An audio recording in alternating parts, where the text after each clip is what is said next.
Bonjour à tous et bienvenue au Pérou. Je vous accueille depuis Ollantaytambo. Aujourd'hui, Ollantaytambo, très venteux. Dans la vidéo du jour, nous allons nous pencher sur les carrières de pierre du Pérou. Ici à Ollantaytambo, nous avons beaucoup de murs, dont ceux qui sont derrière moi, qui ont été faits en granit rose. Mais alors ce granit rose, d'où vient-il? Eh bien, il vient de là-bas, de l'autre côté de la montagne. Et aujourd'hui dans la vidéo, on va voir tout en détail ce que l'on sait de ces carrières, parce que l'on sait finalement beaucoup de choses. D'Ollantaytambo, Machu Picchu, on s'émerveille de la beauté austère, de la précision et de la taille des pierres incas. La culture inca trouve ses origines dans la vallée de Cusco et pendant quelques années, les Incas sont restés confinés dans leurs limites, gouvernant un état agricole d'importance mineure. Mais sous le règne de Pachacutec, ils quittent leur territoire pour se lancer dans une entreprise de construction d'empire que beaucoup ont comparée à celle des Romains, voire des Égyptiens. En effet, en 1483, Pachacutec ordonne que Cusco soit intégralement reconstruite en pierre. Et c'est ainsi que nous avons le style inca que nous connaissons tous avec Sacsayhuaman, les pierres des murs de la ville de Cusco ou encore ici Ollantaytambo. Alors c'est vrai que les techniques de construction inca ont longtemps fait l'objet de spéculations effrénées. Mais des recherches sur d'anciens sites de carrière et sur de nombreux murs en pierre taillés révèlent en fait que les étonnantes constructions Inca auraient été faites avec des moyens bien plus simples qu'il n'y paraît. Si. Et tout ceci, on le sait grâce à des expériences qui montrent qu'avec certains procédés, les pierres ont pu être taillées avec un peu moins d'effort que ce qu'on imagine et en un petit peu moins de temps que ce qu'on imagine également. Donc c'est une vidéo vraiment exclusive que je vous propose aujourd'hui. Et pour les plus passionnés d'entre vous, si vous désirez faire partie du prochain groupe que j'organise et que j'encadre ici au Pérou, n'hésitez pas à aller dans la description de la vidéo où vous retrouverez le lien détaillé avec toutes les informations nécessaires pour participer au prochain départ. Donc les blocs de granit d'Ollantaytambo, c'est parti.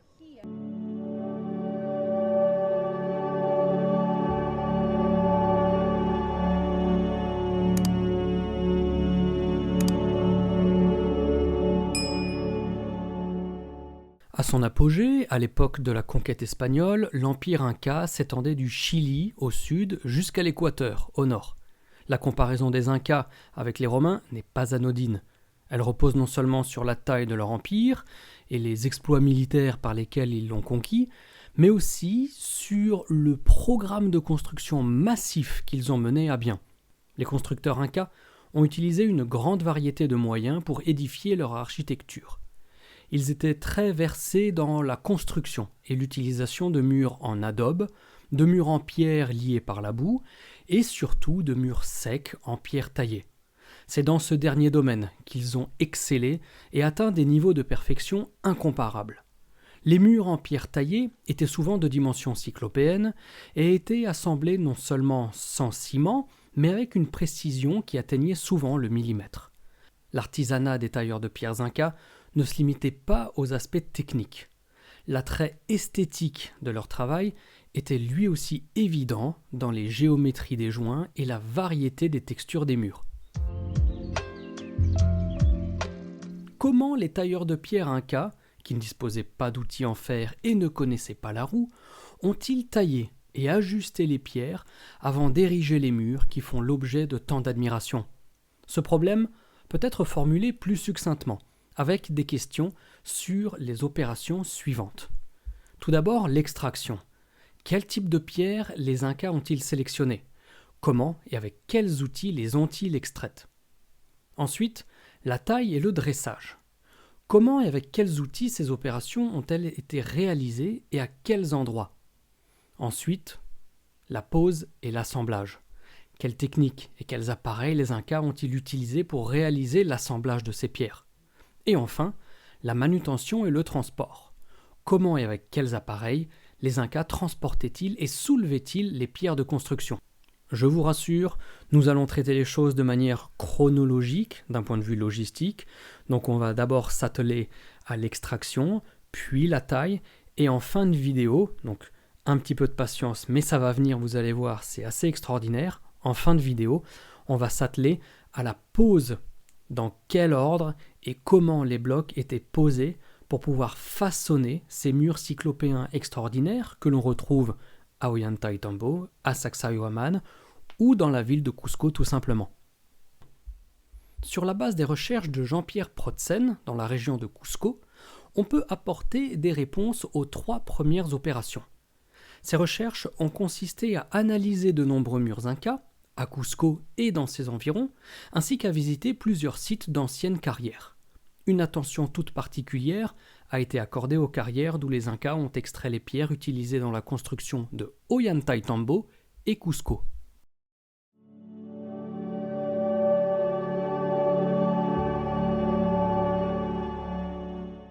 Le choix d'un type de roche particulier devait être d'une importance capitale pour les Incas, sinon ils n'auraient pas exploité des sites si difficiles d'accès et si éloignés nécessitant un haut degré d'organisation. Les carrières de Cachicata, à côté d'Ollantaytambo, n'ont pas beaucoup changé depuis qu'elles ont été visitées en 1863 pour la première fois, et leurs descriptions de l'époque correspondent très étroitement aux observations modernes. On accède à ces carrières par une rampe qui descend depuis le site d'Ollantaytambo jusqu'à la rivière Urubamba et remonte la montagne sur la rive sud. Sur toute la longueur de la rampe, il y a environ 80 blocs abandonnés. La plus grande partie de la route d'accès est assez bien conservée et facile à suivre. La figure à l'écran montre la partie de la rive sud de la route et ses ramifications vers et à destination des 3 sites d'exploitation. À l'instar du petit poussé, grâce au relevé de Jean-Pierre Protzen, nous sommes capables de remonter, mètre après mètre, le chemin qui relie Ollantaytambo aux carrières qui sont toutes proches. Le croquis cartographique des carrières de Rumicolca, qui ont servi pour la construction des murs de Cusco, révèle quant à lui un réseau de routes ou de rampes menant à différentes zones d'exploitation. Dans les 2 carrières, les Incas ont complété les routes d'accès par des travaux d'infrastructures supplémentaires. À Cachicata, ils ont construit de grands murs de soutènement pour protéger les carrières des chutes de pierre et peut-être pour empêcher les plus gros blocs de glisser depuis des endroits plus élevés. Une caractéristique qui semble être unique aux carrières de Cachicata, c'est l'existence de chantiers de taille de pierre et de stockage temporaire qui sont distincts des zones d'extraction. Protzen a trouvé au moins 3 de ces chantiers situés stratégiquement juste en dessous du point où les rampes d'accès aux carrières se rejoignent. De nombreux blocs de granit rouge y sont encore d'ailleurs déposés. Il s'agit peut-être de l'endroit où les blocs provenant des carrières étaient contrôlés pour s'assurer de leur adéquation et ultérieurement taillés ou découpés selon un programme. Dans les 2 carrières, les différentes zones d'exploitation correspondent à des types ou des qualités de roches spécifiques. Les carrières de Cachicata sont celles qui ont fourni le granit rouge qui a été utilisé dans les grandes structures d'Ollantaytambo. La plupart des blocs abandonnés le long des routes d'accès sont de ce type, donc c'est confirmé. Toujours à Cachicata, les Incas ne pratiquaient pas l'exploitation de carrières au sens propre du terme. En fait, ils ne coupaient pas la pierre d'une paroi rocheuse, ni ne la détachaient du substrat. Les carriers traversaient simplement une sorte d'éboulement géant, sélectionnant soigneusement de ci de là les blocs qui répondaient à leurs besoins. Une fois qu'un bloc approprié avait été identifié, il n'était que minimalement taillé avant d'être envoyé sur le chantier. Le travail de finition et les ajustements semblent avoir été effectués en effet plus tard et sur le chantier directement. Souvent, les travaux avaient été commencés sur un bloc avant même que la rampe d'accès ne soit terminée. Nous en avons la preuve sur certains blocs qui jonchent encore le sol sur ces carrières. À Rumicolca, la carrière fournit une andésite spécifique. La plupart des trottoirs de Cusco sont encore d'ailleurs pavés de dalles provenant de cette carrière. Les traces de coupe sur ces blocs, et d'autres, sont plutôt intrigantes. Ils sont très similaires à ceux trouvés sur l'obélisque inachevé d'Assouan, ou en tout cas dans la carrière d'Assouan, et la technique utilisée ne devrait pas être très différente de celle employée par les Égyptiens, à savoir quelques marteaux en diorite, mais très peu de pics. En effet, les outils sont rares sur ce site. Ce n'est qu'en 1983 que Protzen a découvert des marteaux, dont certains étaient en quartzite, une roche dure. Les roches trouvées dans la carrière ouest de Cachicata sont d'un granit grisâtre, Très peu de gros blocs abandonnés sur les rampes ou sur le chantier de construction sont de ce même matériau. Néanmoins, la tradition locale maintient qu'il s'agit de la véritable carrière d'Ollantaytambo. Une caractéristique surprenante de la carrière de Rumiccolca est la présence de nombreux blocs à divers stades de production. Certains d'entre eux mesurent près de 7 mètres de long et présentent une section transversale de seulement 5 à 6 cm d'épaisseur. La manière dont ces aiguilles de pierre, entre guillemets, ont été extraites reste un mystère. La façon dont certaines d'entre elles sont éparpillées montre que de longs blocs ont été divisés, sous-divisés à plusieurs reprises en blocs de sections transversales de plus en plus petites. Mais comment ? Il n'y a pas de traces d'outils identifiables sur ces pierres travaillées. Les aiguilles n'ont pas été martelées comme l'ont été les gros blocs. Et à quoi servaient ces aiguilles ? Des locaux disent qu'elles ont servi à la construction du pont sur la rivière Urubamba. Toutefois, cette explication est plutôt douteuse.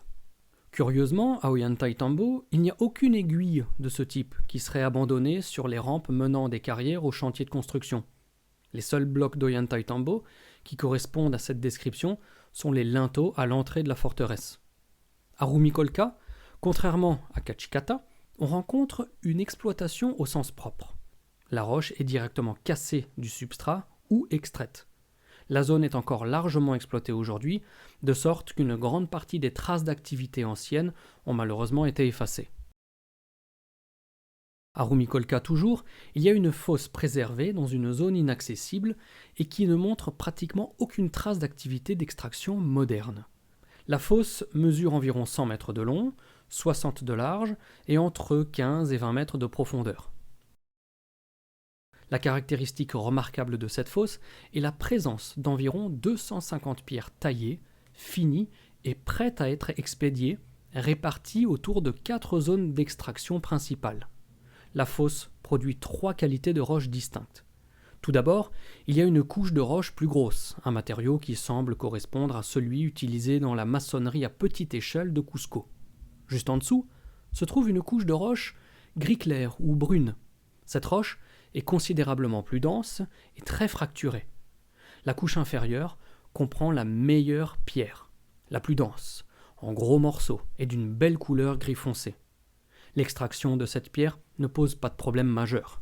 Même la qualité la plus dense est encore suffisamment fracturée pour pouvoir être facilement extraite. Pour la briser, les carriers incas ont peut-être utilisé des leviers en bronze, comme ceux retrouvés et exposés dans certains musées de Cusco ou de Lima.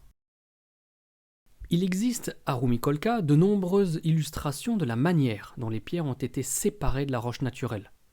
Il y a de fortes présomptions que des coins de bois secs ont été enfoncés dans certains trous et que l'eau s'est engouffrée dans les rainures. Mais ni à Rumiccolca ni à Cacicata, nous n'avons de preuves suffisamment concluantes pour confirmer l'utilisation de cette technique par les carriers incas. La seule indication positive retrouvée de l'utilisation de cette technique se trouvait sur des blocs de granit rouge retrouvés sur la rampe qui monte vers Ollantaytambo. La roche a été découpée d'une manière qui contraste fortement avec la roche fendue des carrières du Machu Picchu qui présente des trous bien découpés, de forme et de taille régulière. À Rumiccolca, contrairement à Cacicata, les pierres avaient généralement été finies, ou quasiment finies, sur 5 des 6 côtés, directement dans la carrière. Une fois extraites, comment ces pierres ont-elles été taillées et ensuite dressées ? Parmi les nombreux blocs de la fosse dont nous avons parlé, on peut observer des blocs à tous les stades de production, depuis le brut jusqu'au grossièrement taillé, en passant par le partiellement taillé et le finement dressé. On peut facilement donc imaginer quelle a pu être la chronologie des différents processus employés.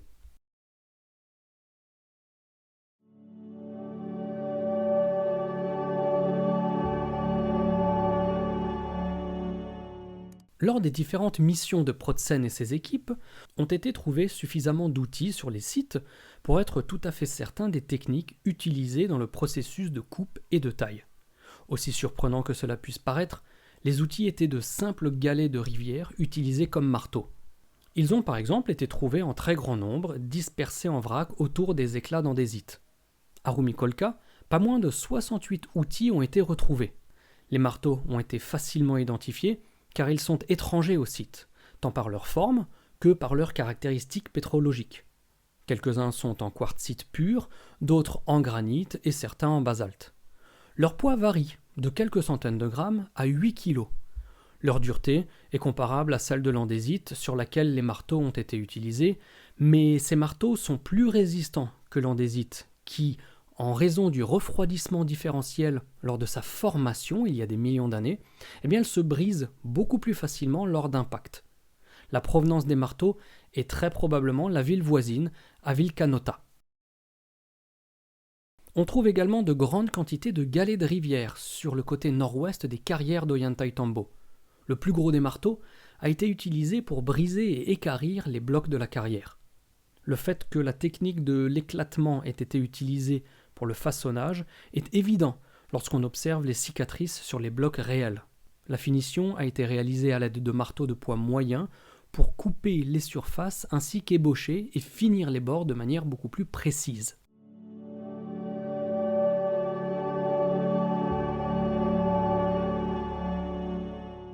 Il faut quand même vérifier ces assertions. On ne balance pas toutes ces informations comme ça un petit peu au pif. Et bien pour ce faire, Protzen est passé de l'observation à l'expérimentation. À partir d'un bloc brut d'andésite d'environ 25 cm sur 25 sur 30, il a d'abord fait tomber les plus grosses protubérances à l'aide d'un marteau en grès. Ce marteau pesait environ 4 kg et permettait d'obtenir un parallélépipède grossier. Seulement 6 coups lui ont suffi pour réaliser cette étape. L'objectif suivant était de tailler une face. À l'aide d'un autre marteau, du même matériau, d'environ 4 kg toujours, et en tenant le marteau entre ses mains, il a alors commencé à marteler une face du bloc. Tailler la pierre de cette façon est essentiellement un processus d'écrasement de la roche. Cependant, si l'on dirige le marteau à un angle compris entre 10 et 15 degrés, de minuscules éclats se détachent et la taille s'accélère considérablement. L'efficacité de chaque frappe est encore améliorée en augmentant l'angle d'impact d'environ 40 à 45 degrés, juste avant que le marteau ne touche la surface.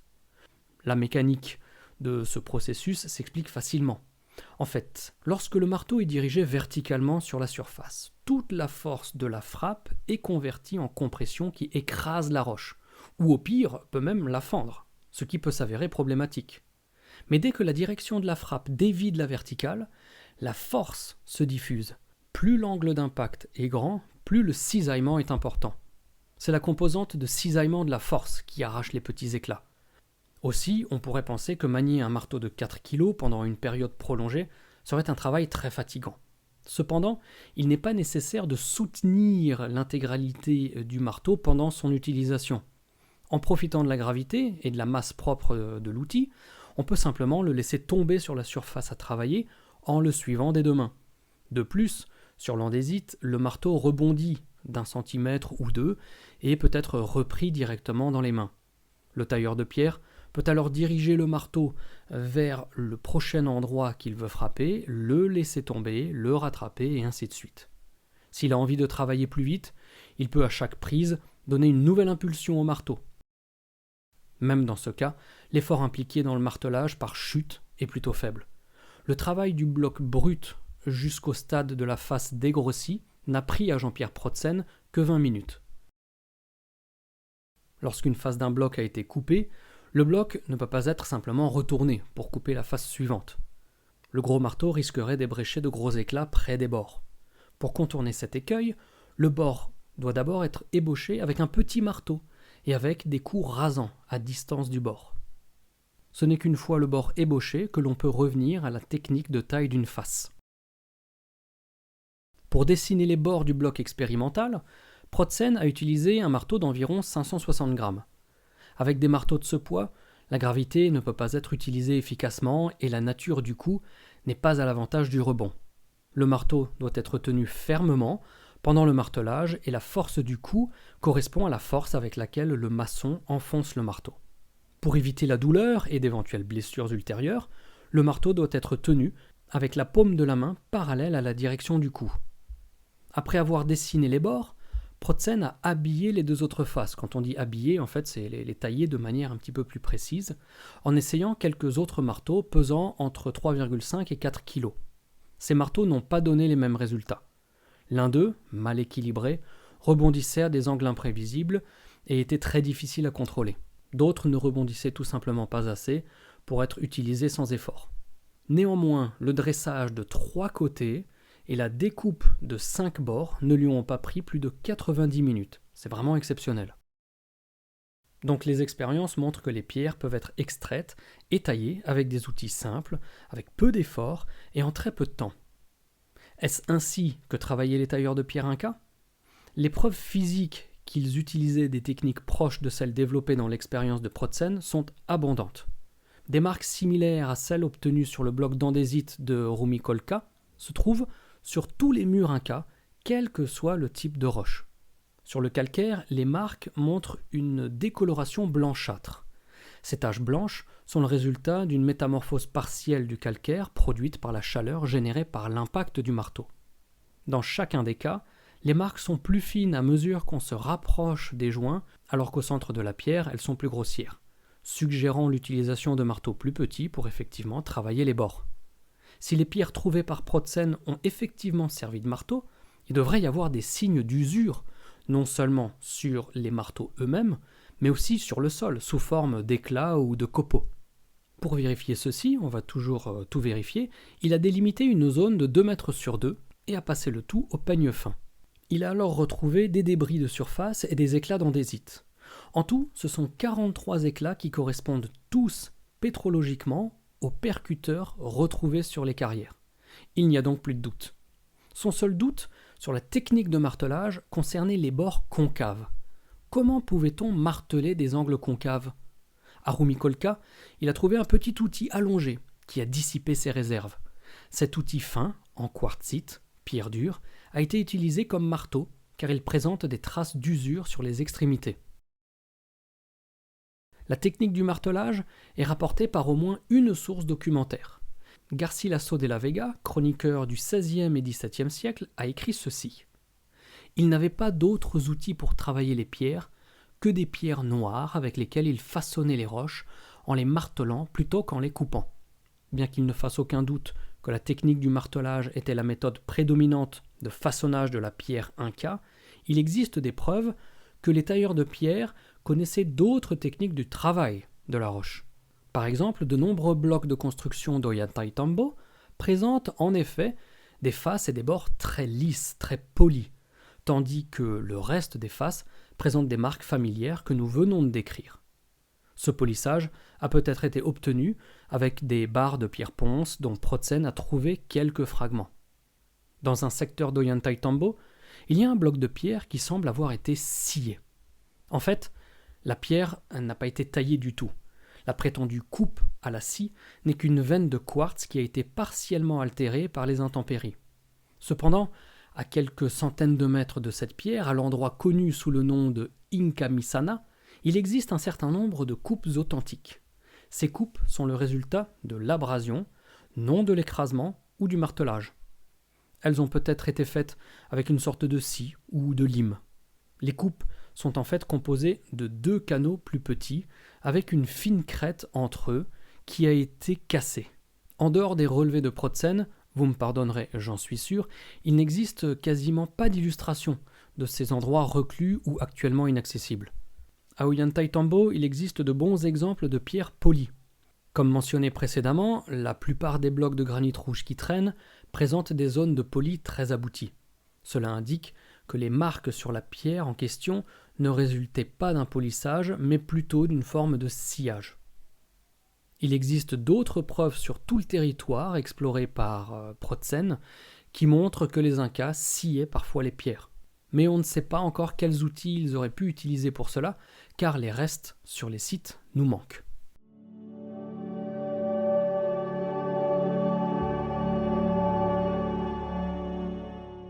La question suivante, et la plus intrigante, à propos de la maçonnerie en pierre inca, concerne l'incroyable précision de la pose des blocs. Pour les besoins de la discussion, une distinction sera faite entre les joints de pose et les joints dits latéraux. En ce qui concerne les joints de pose, Protzen a fait une observation qui peut être formulée comme une règle générale. Le joint de pose de chaque rangée est taillé sur la face supérieure de la rangée déjà posée afin d'accueillir au mieux le bloc qui sera posé par-dessus. La règle selon laquelle les assises supérieures se projettent dans l'assise inférieure a parfois ses exceptions, par exemple à Ollantaytambo. Mais même de telles exceptions n'empêchent pas que c'est principalement l'assise inférieure qui est taillée pour s'adapter à l'assise supérieure avant qu'elle ne soit posée. Partout où des murs ont été démontés, on peut clairement voir les coupes faites dans la face supérieure pour recevoir l'assise suivante des blocs. De telles coupes sont la réfutation manifeste de l'hypothèse, souvent avancée, selon laquelle les pierres voisines ont été meulées les unes contre les autres pour obtenir un ajustement parfait. De toute évidence, le meulage n'aurait pas laissé de telles marques. Comment alors l'ajustement a-t-il été obtenu ? De nouveau, pour mieux comprendre la technique impliquée, Protzen a essayé de le faire lui-même. L'expérience a nécessité 2 blocs d'andésite, celui utilisé dans l'expérience de taille que l'on a décrite un petit peu plus tôt dans la vidéo, et un autre bloc, plus grand, sur lequel le joint devait être taillé. La face de la petite pierre de la figure affichée à l'écran est celle pour laquelle le joint devait être taillé par anticipation sur le gros bloc du dessous. Protzen a commencé par poser la face à ajuster sur le bloc inférieur et en tracer les contours. Après avoir tracé le joint de pose, il l'a martelé. En ajustant et en martelant à plusieurs reprises, on peut obtenir peu à peu un ajustement aussi précis qu'on le souhaite. Les illustrations à l'écran comparent l'ajustement obtenu par Protzen de cette manière avec un ajustement réel dans un des murs de Cusco. Pour Protzen, il lui a fallu seulement 90 minutes pour terminer l'ajustement. La technique d'ajustement des 2 pierres est donc une technique d'essai et d'erreur. Il admet en outre que cette technique semble fastidieuse et laborieuse, surtout si l'on pense aux blocs cyclopéens de Sacsayhuaman ou d'Ollantaytambo. Il faut cependant se rappeler que pour les Incas, le temps et le travail n'étaient probablement pas une préoccupation majeure. Les expériences et reproductions de Protzen montrent qu'avec un petit peu de pratique, on développe un œil très aiguisé pour faire correspondre les surfaces, de sorte que le nombre d'essais peut être considérablement réduit. La méthode proposée fonctionne véritablement et possède l'avantage de ne pas supposer l'utilisation d'outils ou instruments dont nous n'avons retrouvé aucune trace. Enfin, cette technique est également soutenue par au moins un observateur au XVIe siècle, José de Acosta, qui écrit en 1589 ce qui suit. Ce que j'admire le plus, c'est que, bien que ces pierres ne soient pas régulières mais très différentes entre elles, de par leur taille et leur forme, elles s'emboîtent avec une précision incroyable, sans mortier. Tout cela a été fait avec beaucoup de main-d'œuvre et beaucoup d'endurance dans le travail, car pour ajuster une pierre à une autre, jusqu'à ce qu'elle s'emboîte parfaitement, il fallait essayer l'ajustement à plusieurs reprises, les pierres n'étant ni régulières ni pleines. La technique de pose de joints latéraux est, suppose Protzen, similaire à celle utilisée pour les autres joints. Le nouveau bloc à poser est posé sur les blocs déjà en place. L'effet combiné de la pose de tous les joints se voit parfaitement illustré à Sacsayhuaman, et il enlève une partie de la magie de la célèbre pierre à 12 angles du mur de soutènement du palais d'Inca Roca.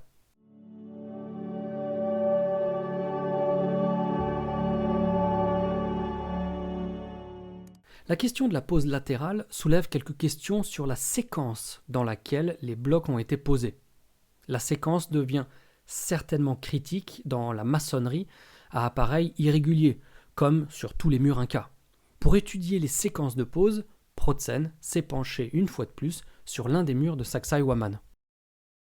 En supposant que la pose de la première rangée, à l'exception peut-être du bloc 1, ait été simple, on peut raisonnablement supposer que les blocs 16 et 19 ont été posés avant les blocs 15 ou 20, et que le bloc 34 a dû être en place avant la pose du bloc 33, ou encore le bloc 26 en place avant la pose du bloc 25.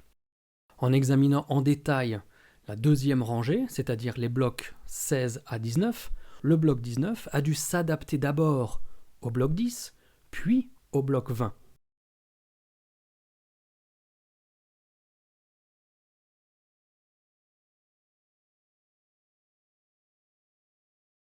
Quant à la séquence dans laquelle les blocs 16 à 19 ont été posés, Protzen propose que cette rangée a commencé par les deux extrémités, avec le bloc 18 comme dernière pierre posée.